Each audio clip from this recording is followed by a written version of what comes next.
এ শুনো শুনো শুনো শুনো। সালাম আলাইকুম। ওয়ালাইকুম সালাম। বাড়ি কোথায়? শামখা। তোমার নাম কি? সাইন ফিরদৌস। তোমার বাবার নাম? সাদ্দাম হোসেন। কোথায় থাকো? মাদ্রাসায়। কি করো? নুরানি পড়ি। হ্যাঁ, নুরানি পড়ি। নুরানি পড়ো? জি। আচ্ছা, নুরানি পড়ো কতদিন থেকে? দুদিন। হ্যাঁ, দুদিন। তোমার বাবার নাম কি?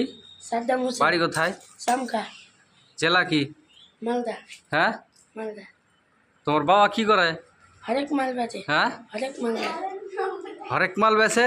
জি। হরেক মাল বেচে? সব মাল বেচে? হ্যাঁ, জি। আচ্ছা, তুমি মাদ্রাসায় পড়ে কি করবা? মুলবি হব। হ্যাঁ, মুলবি হব। মুলবি হবা? মুলবি হয়ে কি করবা? পড়াবো। হ্যাঁ, পড়াবো। কোথায় পড়াবা? মাদ্রাসায় পড়াবো। হ্যাঁ, মাদ্রাসায়। মাদ্রাসায় পড়াবা? মাশাআল্লাহ, আল্লাহ তোমার আশা পূর্ণ করুক। আমিন। আপনারা সকলে দোয়া করবেন এদের জন্য।